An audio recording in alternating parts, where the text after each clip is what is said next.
Good evening dear student. इस lecture में हम लोग मॉडर्न फिजिक्स चैप्टर 3 का कुछ एमसीक्यू डिस्कस करेंगे। इसके एमसीक्यू को भी मतलब चैप्टर 3 के एमसीक्यू को भी 2-3 पार्ट में कम से कम डिस्कस किया जाएगा, ठीक। क्योंकि 20 से 25 एमसीक्यू लूँगा और उसको थोड़ा कोशिश करूँगा कि हिंट देते रहूँ ताकि आप उसको आसानी से सॉल्व कर लें। जो फर्स्ट चैप्टर का एमसीक्यू था उसमें थोड़ा सा हिंट कम दिया था, इस वजह से आपको दिक्कत हो रहा होगा। लेकिन अगर कोई भी प्रॉब्लम हो तो आप उसे ज़रूर कमेंट करके पूछ लें, या तो व्हाट्सएप पे, या तो टेलीग्राम पे, या तो कमेंट बॉक्स में, जहाँ से आपको सुविधा उसको पूछते रहें तथा ईमानदारी से लेक्चर देखते रहें। अगर आप बस मेरा वीडियो लेक्चर देख के चल जाएंगे एग्ज़ाम देने तो कम से कम 35 एमसीक्यू सही करके आएंगे। आज इस बात को नोट कर लीजिएगा, लेकिन ईमानदारी से देखना है, ऐसा नहीं बस फॉर्मेलिटी करना है। फॉर्मेलिटी करेंगे तो पेपर में भी नंबर जब मिलेगा तो फॉर्मेलिटी हो सकता है आपके साथ। इस वजह से अच्छे से थोड़ा पढ़िए और जो भी डाउट होता है उसको पूछते हुए चलिए। देखिए अब फर्स्ट क्वेश्चन इसमें कह रहा है कि according to Planck the average energy of oscillator with frequency nu and its integer multiple H. तो देखिए इसको आपको डिराइव कराया गया होगा ईवी करके। ये कितना आया था, जब ईवी करके आप डिराइव किए होंगे तो ये सी नंबर ऑप्शन आया होगा आपका, ठीक। इसका मतलब क्या होगा, सी नंबर ऑप्शन क्या होगा, करेक्ट होगा। जो डेरिवेशन कराया गया उसके रिजल्ट को आप ज़रूर याद रखिएगा। जैसे कॉम्पटन शिफ्ट का वैल्यू आ गया, वर्क फंक्शन का फार्मूला आ गया, और फिर इधर ये आपका जो डी ब्रागली हाइपोथेसिस में तमाम रिजल्ट निकले हैं, रिलेशन है, काइनेटिक एनर्जी वगैरह, वेवलेंथ का, ठीक। तो इन सब चीज़ों को आप दिमाग में सेट रखे रहेगा ताकि एग्ज़ाम में डायरेक्ट उसको आप इम्प्लीमेंट करके अपने आंसर को पा सकें। ओके, अब देखिए सेकेंड क्वेश्चन का रहा कि the maximum kinetic energy of the photo electron is. तो फोटो इलेक्ट्रॉन का मैक्सिमम काइनेटिक एनर्जी तो आप पढ़े होंगे इस तरह करके के E max is equal to क्या पढ़े होंगे, h nu minus nu naught, ठीक। इसके ऊपर क्या आया होगा, E minus five, energy minus work function, ठीक। तो ऐसे पढ़े होंगे। तो इसका क्या होगा आपका सी नंबर ऑप्शन जो होगा आपका, सॉरी डी नंबर ऑप्शन जो होगा क्या होगा आपका, करेक्ट होगा। ओके, हाँ ये देखिए अगर डब्लू को वर्क फंक्शन माना जाए तो आप बी नंबर ऑप्शन को भी करेक्ट कर सकते हैं। क्लियर। और देखिए इसको ऐसे ही पूछ सकता है, इसको वेवलेंथ के टर्म में पूछ सकता है, एस सी बाई लेमडा, और नीचे क्या दे सकता है, S C by lambda naught, ठीक। तो इस टर्म में भी इसको पूछ सकता है। ओके, तो इसको भी आप अच्छे से समझते हुए चलिएगा ताकि अगर ऑप्शन बदले सेम क्वेश्चन दे के भी तो आप उसको इजीली हैंडल कर सकें। ओके, तो दूसरे नंबर क्वेश्चन का क्या होगा, ऑप्शन नंबर डी करेक्ट होगा, और आप बी भी करेक्ट कर सकते हैं क्योंकि वो भी अगर डब्लू को work function as a treat करें तो आप उसको भी बी को भी करेक्ट कर सकते हैं। ओके, अब देखिए थर्ड नंबर क्वेश्चन करा कि the mass of photon of frequency new is. तो देखिए आपको पता है ई इक्वल टू क्या होता है, Planck constant into frequency new, ठीक। अब ये भी आपको पता है, आइंस्टीन साहब ने बताया था ई इक्वल टू क्या होगा, एम सी स्क्वायर, तो ये एच न्यू हो गया। अब मास ही तो पूछा है फोटॉन का, तो सी को टांग के नीचे लेके चले आइए, तो H nu by C square हो जाएगा। बी नंबर ऑप्शन क्या होगा आपका, करेक्ट होगा। देखिए कितना आसान पोर्सन है आपका ये सब। जो 4th सेमेस्टर का फिजिक्स है अगर आप अच्छे से पढ़े होंगे तो काफ़ी आसान लग रहा होगा, मॉडर्न फिजिक्स भी और इलेक्ट्रॉनिक्स भी। बल्कि इससे टफ पिछला वाला था जो ऑप्टिक्स वाला पोर्शन आपका था।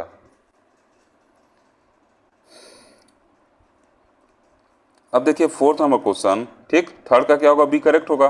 4th नंबर क्वेश्चन देखिए करा कि the photo electric emission could be explained by. तो ये तो आप पढ़े ही हैं कि ये क्या बताता है, फोटो इलेक्ट्रिक इफेक्ट हो गया, कॉम्पटन इफेक्ट, ये सब क्या बताते हैं, पार्टिकल नेचर ऑफ लाइट बताते हैं, ठीक। और डिफ्रेक्शन हो गया, पोलराइजेशन हो गया, इंटरफेरेंस हो गया, ये सब क्या बताते हैं, वेव नेचर ऑफ लाइट बताते हैं। तो ये सब क्वेश्चन तो आपके लिए गिफ्ट है अगर एग्जाम में आते हैं तो। 5 नंबर क्वेश्चन देखिए करा कि the work function of lithium is 2.5 electron volt, ठीक है, रहने दीजिए। करा कि the maximum wavelength of light that can cause the photo electric effect in lithium is. तो देखिए फाइव इक्वल टू क्या होता है, एच सी बाई लेमडा होता है, H C by lambda naught book में लिखा है, आप लेमडा नॉट लिखिए, ठीक। अब यहाँ क्या हो जाएगा, फाइव अपान एच सी, जब इसको करेंगे तो एच सी अपान क्या हो जाएगा, फाइव हो जाएगा इधर, ठीक। तो एच का वैल्यू आपको पता है, प्लांक कांस्टेंट, सी का वैल्यू आपको पता है, और फाइव का वैल्यू दिया है, उसको आप कन्वर्ट कर लीजिएगा, ठीक। जो इलेक्ट्रॉन वोल्ट है उसको क्या करेंगे वोल्ट में 1.6 इंटू 10⁻19 से मल्टीप्लाई करके वोल्ट में कन्वर्ट कर लीजिएगा। यस का वैल्यू आपको पता है 6.63 इंटू 10⁻34 और सी का वैल्यू पता है आपको 3 इंटू 10⁸। तो जब आप उसको सॉल्व करेंगे तो बी नंबर ऑप्शन आपका करेक्ट आएगा 4980 एंगस्ट्रॉम। ठीक। तो इसका क्या होगा 5 नंबर क्वेश्चन का क्या होगा बी नंबर ऑप्शन आपका करेक्ट निकल के आएगा। ठीक। इसको आप सॉल्व करिएगा, अगर नहीं निकलेगा सोल्यूशन तो बताइएगा, सोल्यूशन प्रोवाइड कर दिया जाएगा। अब देखिए कह रहा कि light of wavelength 3500 angstrom is incident on two metals A and B. A और बी दो मेटल्स हैं। ठीक है, चलिए एक मेटल मान लीजिए आपका क्या है ए है और एक मेटल क्या है आपका बी है। ठीक, दो मेटल हैं और इन दोनों में कर रहा है क्या कि लाइट क्या हो रहा है आपका इंसिडेंट हो रहा है। ठीक, और जो लाइट का वेवलेंथ है, जो लाइट इस पे भी आ रहा है गिर रहा है आपका लाइट, और इस पे भी क्या हो रहा है आपका लाइट गिर रहा है। ठीक, दोनों मेटल पे लाइट इंसिडेंट हो रहा है और दोनों का वेवलेंथ लेमडा जो कितना है 3500 एंगस्ट्रॉम है। ठीक, दोनों का सेम वेवलेंथ है। अब कह रहा है कि which metal will yield more photo electron if their work function are 5 electron volt. अगर ए का वर्क फंक्शन 5 इलेक्ट्रॉन वोल्ट है और बी का क्या है 2 इलेक्ट्रॉन वोल्ट है। ठीक, तो सबसे पहले देखिए हमको इन्फॉर्मेशन दिया गया लेमडा, लेमडा हमको पता है, तो पहले सबसे पहले हम कैलकुलेट कर लेंगे कि इस लेमडा के करस्पॉन्डिंग उसका एनर्जी कितना है। ए का मतलब लेमडा दिया गया तो दोनों मेटल का कितना एनर्जी होगा, तो ई इक्वल टू क्या होगा, मतलब कि जो लाइट इंसिडेंट हो रही है उसका एनर्जी क्या है दोनों मेटल प्लेट पे। तो कैसे कैलकुलेट करेंगे, लेमडा दिया है तो एच सी बाई लेमडा करके कैलकुलेट करेंगे। तो जब आप ये वैल्यू सॉल्व करिएगा एच सी और लेमडा का वैल्यू पुट करके, तो जो यहाँ से आपको ई निकल के आएगा वो ई क्या आएगा, यहाँ से जो आपका ई निकल के आएगा वो ई आप जब सॉल्व करेंगे तो ये आपका ई का वैल्यू 3.5 इलेक्ट्रॉन वोल्ट के आसपास निकल के आएगा। ठीक, मतलब जो लाइट इंसिडेंट हो रहा है प्लेट ए और प्लेट बी पे उसका एनर्जी कितना है 3.5 इलेक्ट्रॉन वोल्ट है। और क्वेश्चन में क्या दिया गया है कि जो वर्क फंक्शन है वो कितना है, ए का 5 इलेक्ट्रॉन वोल्ट है और बी का 2 इलेक्ट्रॉन वोल्ट है। तब देखिए वर्क फंक्शन होता कि आप डिफिनेशन पढ़े होंगे, the minimum energy required to remove electron from the metal surface. ठीक, तो ए के लिए मिनिमम एनर्जी कितना चाहिए 5 इलेक्ट्रॉन वोल्ट चाहिए। मतलब ए के ऊपर जब 5 इलेक्ट्रॉन वोल्ट से ज़्यादा 5 इलेक्ट्रॉन वोल्ट या उससे ज़्यादा एनर्जी गिरेगी तभी इलेक्ट्रॉन निकलने वाला है। ठीक, और बी के ऊपर क्या होगा 2 इलेक्ट्रॉन वोल्ट या उससे ज़्यादा एनर्जी गिरेगी इंसिडेंट होगी तभी वो इलेक्ट्रॉन को निकलने देगा। क्लियर है चीज़। तो देखिए ई का वैल्यू कितना है 3.5 है, तो जो ए के वर्क फंक्शन से कम है तो ए में से इलेक्ट्रॉन निकलने ही नहीं देगा। बी के वर्क फंक्शन से देखिए जो लाइट इंसिडेंट हो रही है उसका एनर्जी क्या है ज़्यादा है, इसका मतलब क्या करेगा ये बी में से इलेक्ट्रॉन निकलने देगा। क्लियर, तो इसका मतलब क्या होगा ऑप्शन नंबर जो बी होगा आपका करेक्ट होगा। बी क्या करेगा ज़्यादा अमाउंट में फोटो इलेक्ट्रॉन इमिट करेगा। ओके,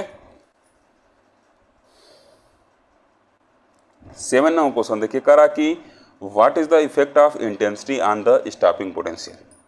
तो देखिए जो मैं बोल रहा हूँ उसको ध्यान से सुनिएगा। आप जब ग्राफ बनाए होंगे स्टॉपिंग पोटेंशियल का तो उसमें सब कुछ आपके सर लोग लिखवाए होंगे कि the stopping potential does not depend on the intensity of incident radiation.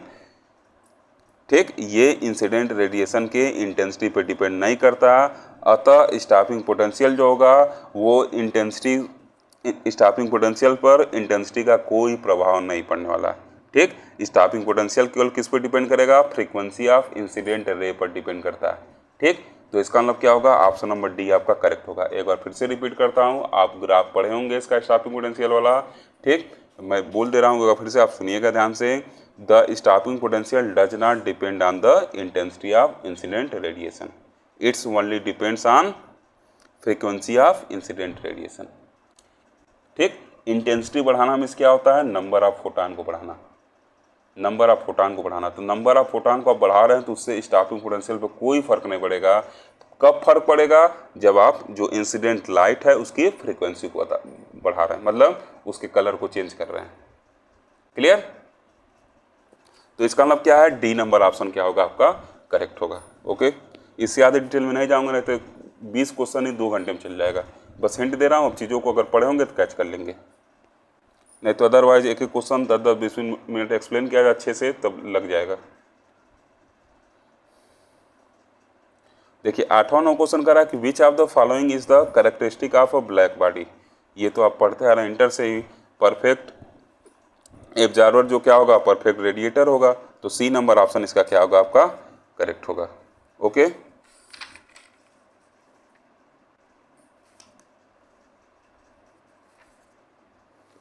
अब देखिए 9वां नंबर क्वेश्चन कर रहा है कि Rayleigh Jeans law holds good for which of the following.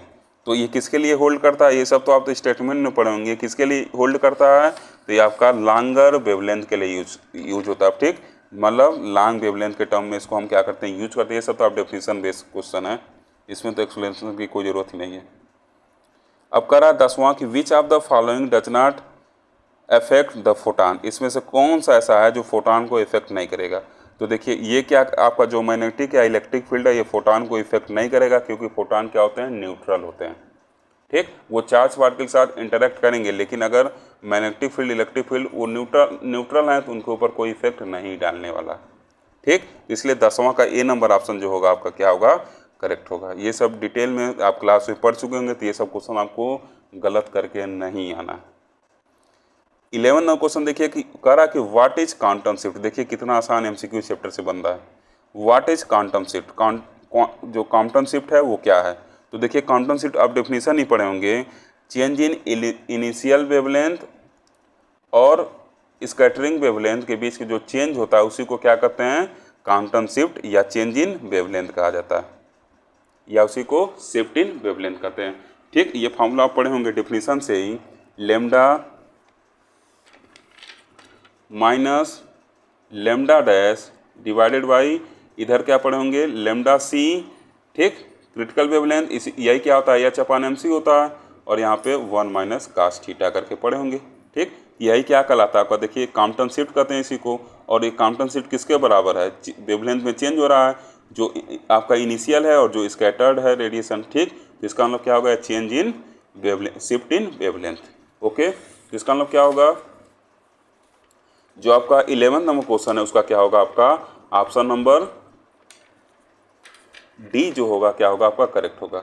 Okay, option number D इसका करेक्ट होगा, shift in wavelength. 12 number question देखिए कर रहा है। ठीक, 11 नंबर क्वेश्चन का स्टेटमेंट,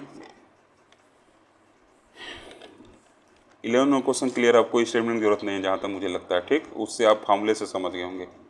आप ये भी स्टेटमेंट दे सकते हैं कि when a photon collide with an electron, 11th की बात कर रहा हूँ, electron at rest the photon give its energy to electron and therefore scattered photon have higher wavelength compare to the wavelength of incident photon. तो वहाँ से आप इसको दे सकते हैं, यही जो शिफ्ट होता है वही क्या कहलाता है, क्वांटम शिफ्ट वगैरह कहलाता है। आप डायरेक्ट फॉर्मूले पर जाइए, स्टेटमेंट मत जाइए, वहाँ पे डायरेक्ट फॉर्मूले से लेमडा माइनस लेमडा डैश वाले से आप स्टेटमेंट क्लियर कर सकते हैं। ओके,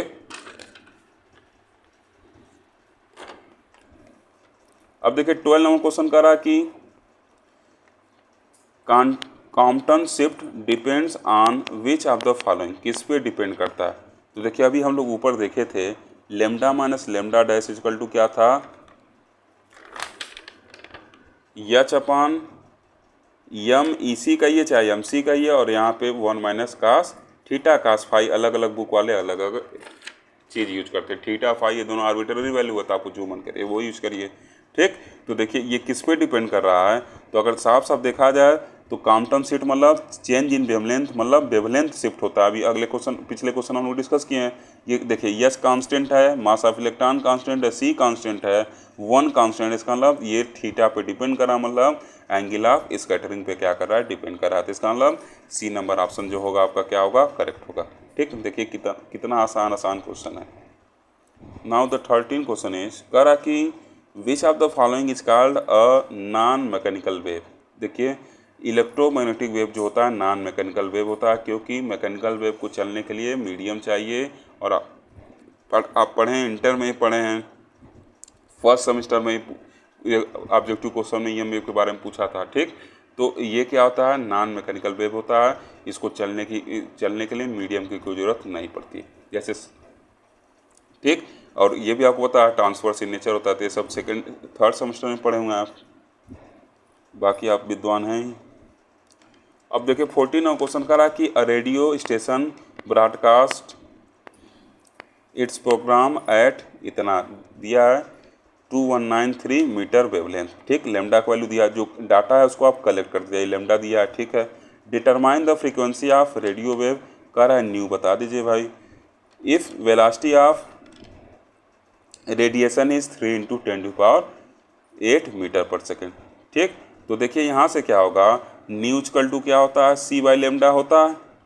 ठीक, अब क्या पूछा हमसे, determine the frequency of radio wave velocity. तो जो वेलोसिटी देखिए सी का वैल्यू ही दिया है यहाँ पे, तो सी के वैल्यू को ऊपर रखिएगा, लेमडा को उठा के नीचे रखिएगा, और जब आप सॉल्व करेंगे तो यहाँ से आपको मिलेगा 1.367 × 10⁸।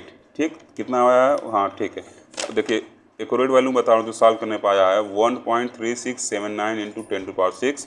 तो 9 को जब हटाएंगे तो 7 की जगह 8 हो जाएगा, तो 1.368 × 10⁶ हर्ट्ज। मतलब सी नंबर ऑप्शन इसका क्या होगा, करेक्ट होगा। 14 का क्या होगा, सी नंबर ऑप्शन करेक्ट होगा। 15 क्वेश्चन देखिए करा कि the wave nature of electron was first prove by home. Wave nature of electron किसके द्वारा सबसे पहले इन चारों में प्रूव किया गया था, तो डेविसन और जर्मन साहब ने क्या किया था, एक्सपेरिमेंटली इसको प्रूव कर दिया था। ओके, 16 क्वेश्चन करा है कि विच of the following effect prove the wave nature of light. इसमें से कौन सा ऐसा इफेक्ट है जो वेव नेचर ऑफ लाइट बताएगा। तो देखिए कौन सा है, पोलराइजेशन आप थर्ड सेमेस्टर में पढ़े हैं। बाकी ये जो photo electric effect, Compton effect, ये सब क्या बताते हैं आपके, जीमन इफेक्ट, ये सब क्या है, पार्टिकल नेचर बताते हैं। ओके, 17 क्वेश्चन करा कि the mass of two particle x y are such that m x is greater than m y. ठीक है, रहने दीजिए। If both the particle have the same de Broglie wavelength then, अब 4 option दिखाई दे रहा है स्क्रीन पे। अब पूछ रहा है कि इसमें से कौन सा आपका क्या होगा, करेक्ट होगा। ठीक, तो देखिए लेमडा इक्वल टू क्या होता है, h/p होता है। ठीक, लेमडा इक्वल टू h/p होता है। तो अगर दोनों का लेमडा सेम है तो दोनों का क्या होगा, यहाँ से क्या पता चल रहा है, जो दोनों का मोमेंट मान ले रहे हैं px क्या है, इसका मोमेंटम है। तो अगर इस रिलेशन से देखा जाए तो दोनों केस में आपका क्या है, लेमडा सेम है, तो दोनों केस में इसका मोमेंटम क्या होगा, सेम होगा। ठीक, क्योंकि दोनों केस में लेमडा क्या है, लेमडा ही है, मतलब h/px और h/py। यहाँ से देखिए कंपेयर करेंगे तो क्या हो जाएगा, px इक्वल टू py निकल के आएगा। इसका मतलब देयर मोमेंटा आर सेम। जो सी नंबर ऑप्शन होगा क्या होगा, करेक्ट होगा। ठीक, और दूसरा चीज़ देखिए ई इक्वल टू क्या होता है, sc/λ होता है। ठीक, तो यहाँ भी देखा जाए एनर्जी भी क्या होगा, सेम होना चाहिए। लेकिन देखिए ए नंबर ऑप्शन कर रहा है कि their energy are not same, इसलिए गलत होगा। ठीक, देयर वेलोसिटी आर सेम, ये भी गलत है। ठीक, वेलोसिटी उनका सेम नहीं होगा। देयर मोमेंटा आर सेम, ये सही है। अब फिर डी दिया है कि X less energy than Y, ये भी गलत है। दोनों का एनर्जी क्या होगा, बराबर होगा। और यहाँ से देखिए फार्मूले से आपको दिखाई दे रहा है मोमेंटम भी क्या होगा, बराबर होगा। Okay,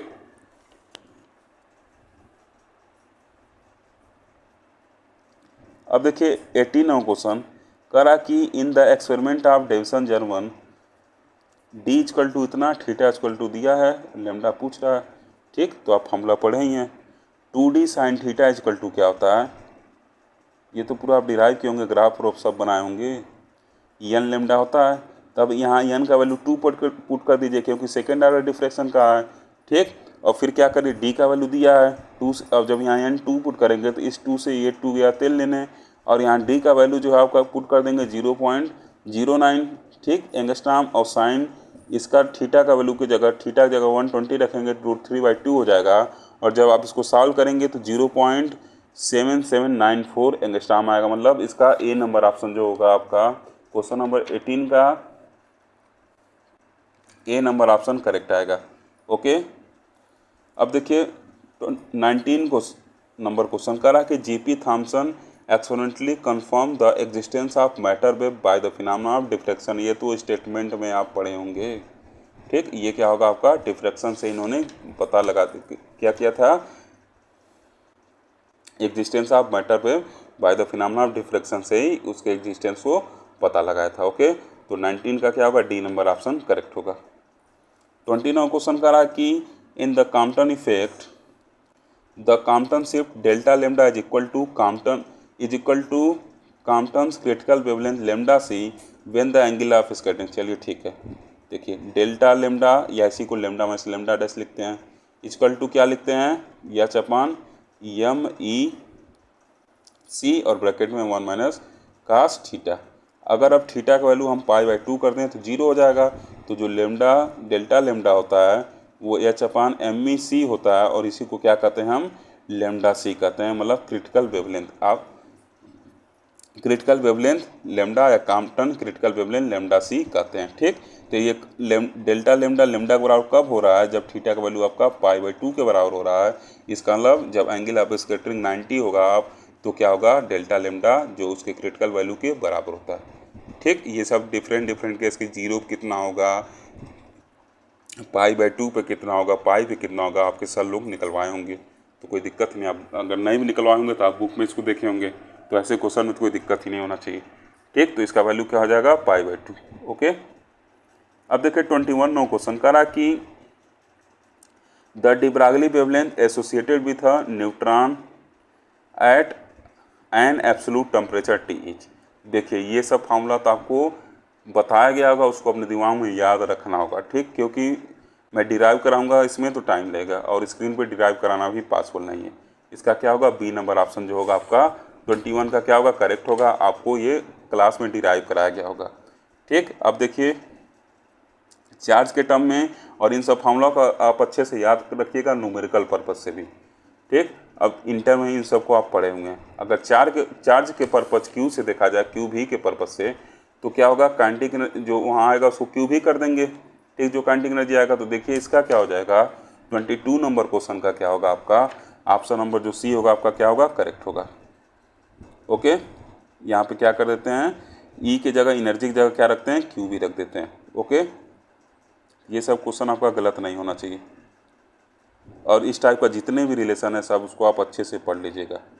matter wave are, matter wave क्या होते हैं, ठीक, मैटर वेव क्या होता है, सो डिफ्रैक्शन। ठीक, तो क्या होगा इसका 23 का क्या होगा, डी नंबर ऑप्शन करेक्ट होगा। ओके, देखिए जीपी थॉमसन साहब ने बताया ना अभी ना, एग्जिस्टेंस ऑफ मैटर वेव किससे पता लगाया था, डिफ्रैक्शन से। इसका मतलब क्या है, मैटर वेव आपका डिफ्रैक्शन शो करता है, इसी वजह से ये वाला ऑप्शन मैंने क्या किया, डिफ्रैक्शन करेक्ट लगाया।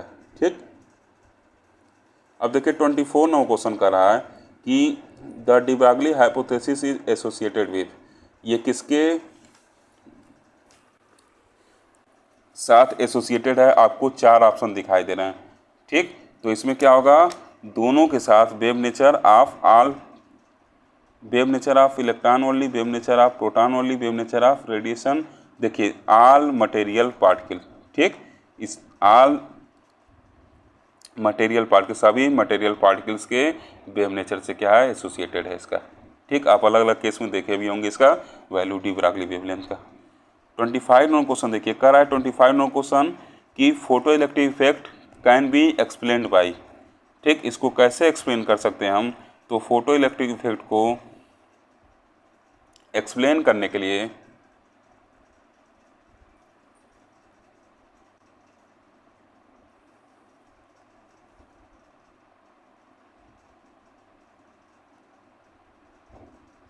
ठीक, फोटो इलेक्ट्रिक इफेक्ट को हम लोग क्वांटम इफेक्ट ऑफ लाइट से क्या कर सकते हैं, एक्सप्लेन कर सकते हैं। ठीक, क्योंकि पार्टिकल नेचर शो करता है।